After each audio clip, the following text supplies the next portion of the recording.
I could feel the heat rising before I even heard her voice.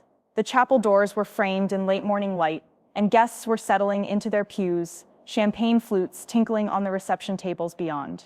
My hands trembled against the stained glass window as I tried to steady my breath, the kind they teach you in yoga when you're about to face down a tsunami. But nothing in my 32 years of therapy could have prepared me for what was coming. It started as a low murmur, like distant thunder. A ripple of disapproval that spread from my mother's pursed lips to every aunt, cousin, and second cousin once removed who had the bad luck to be within earshot. I turned, expecting to catch her eye, to receive a reassuring nod or an apologetic smile. Instead, I saw her jaw tighten, her forehead crease. Then she spoke. Not a whisper, but a roar. Hand over the 50,000 to your sister, or the wedding's canceled. Every word hammered into my skull like the clanging of the church bells behind me.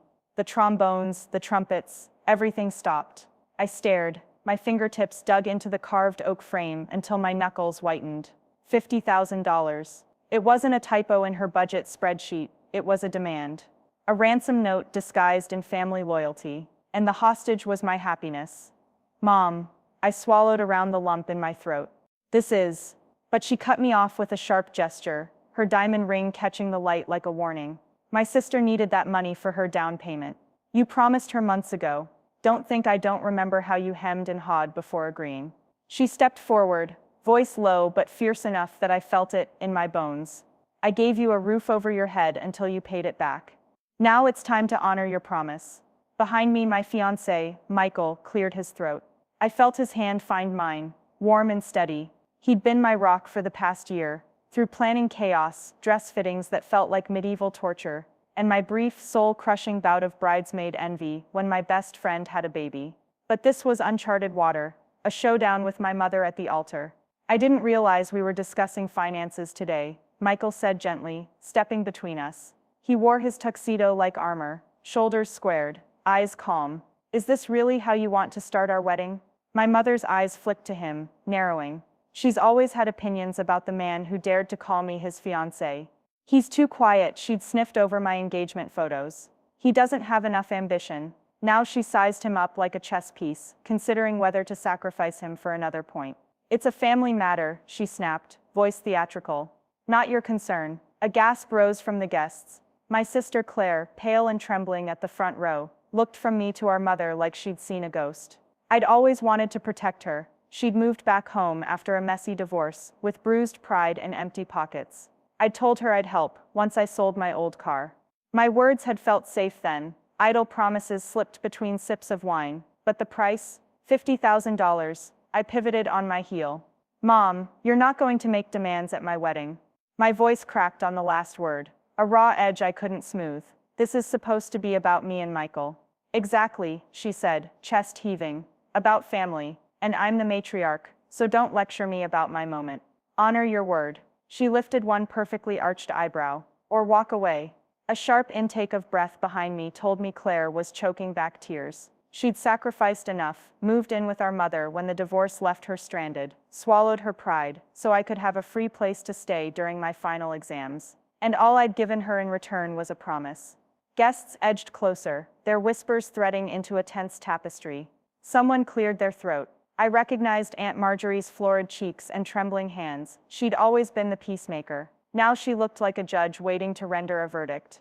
I closed my eyes and inhaled. Somewhere deep, a steadiness settled in my chest, the calm of someone who's made a choice. Mom, I said, turning back to face her.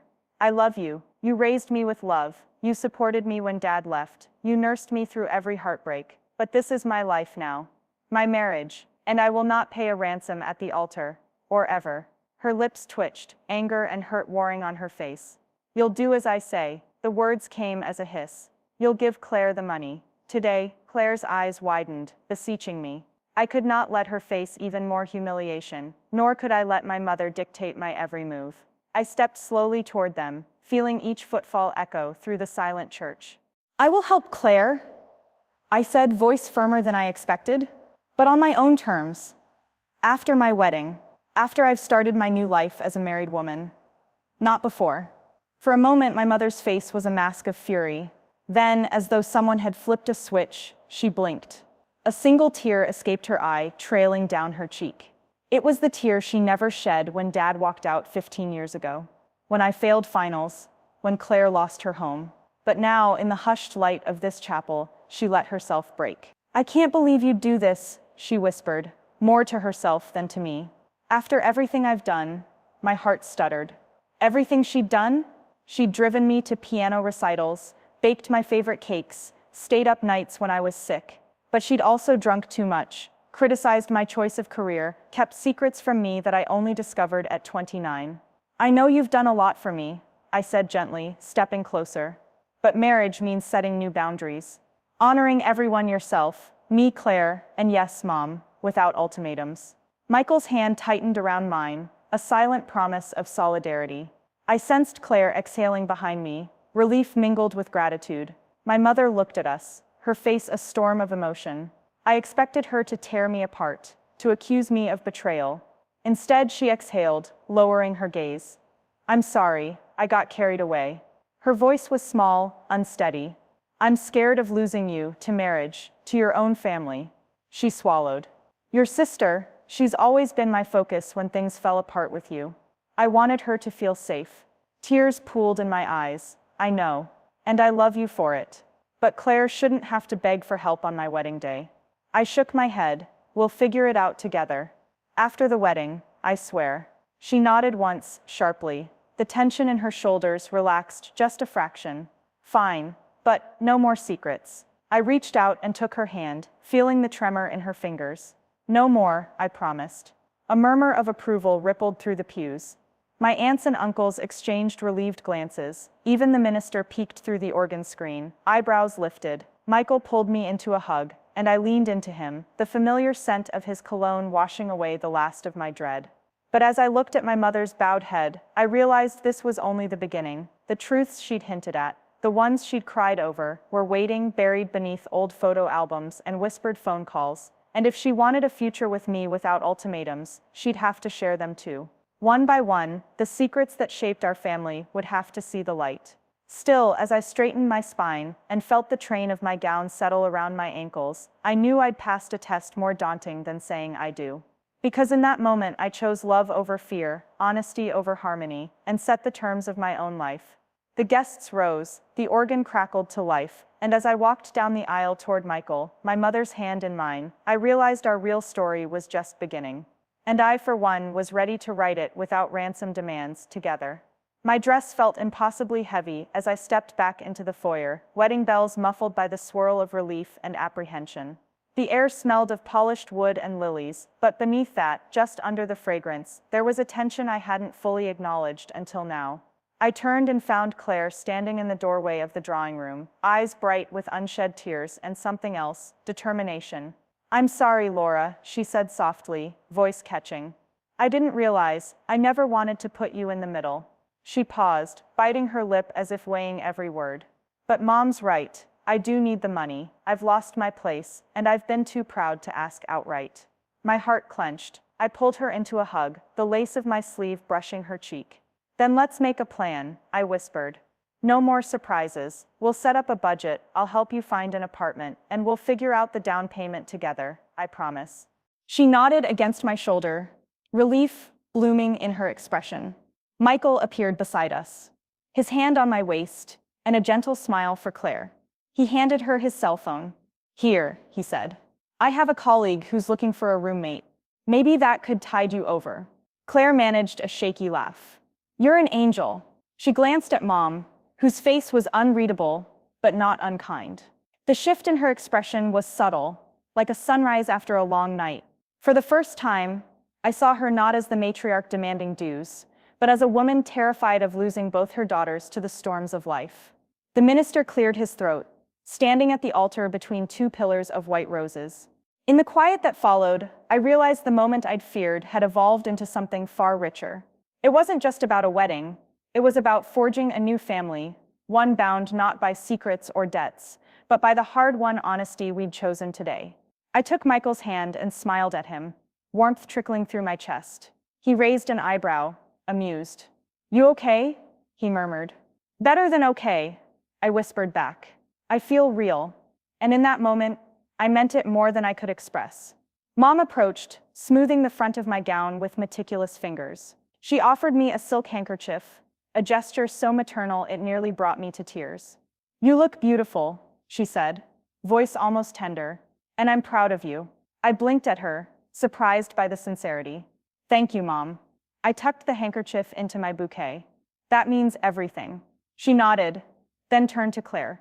"Let's talk about this apartment," she suggested. "After the ceremony, come find me in the library. We'll go through the finances." Claire's eyes shone. "I'd like that." With that, Mom gave me a small nod and melted back into the flow of guests. The bridesmaids filed in, giggling softly, and I took my place behind the velvet curtain that separated the preparation room from the aisle. My heart fluttered as the organist struck the first chord. Michael stood at the front, shoulders squared, offering me a grin that made my chest ache. I peeked through the curtain and saw his eyes lock onto mine, steady, bright, unwavering. In his gaze, I found all the courage I needed. The veil lifted as I walked down the aisle. Each step was a promise to honesty, to partnership, to the family we would become. Faces blurred with tears and smiles, and I caught Mom's glance over the pews, gentle, hopeful. At the altar, we joined hands. The minister began the blessing, but my mind drifted to the future. Late-night conversations with Claire about budgeting, laughter over cramped apartment kitchens, Mom learning to trust without control. I saw a life where demands were replaced by support, ultimatums by understanding. When Michael's lips met mine at the end of the ceremony, the applause washed over us like a wave of pure joy. I closed my eyes, savoring the moment that once felt impossible. Part of me remained vigilant. After all, secrets had defined our past. But another part soared, trusting the bond we'd cemented in that chapel, love tempered by truth. After the reception, under the twinkling fairy lights in the courtyard, I found Claire and Mom leaning over the library's antique desk, papers spread out between them.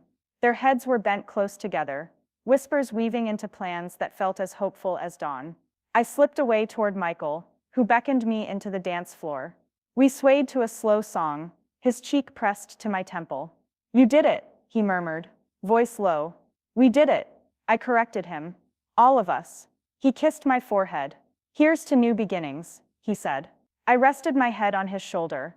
Around us, family laughed and talked, the night humming with possibility.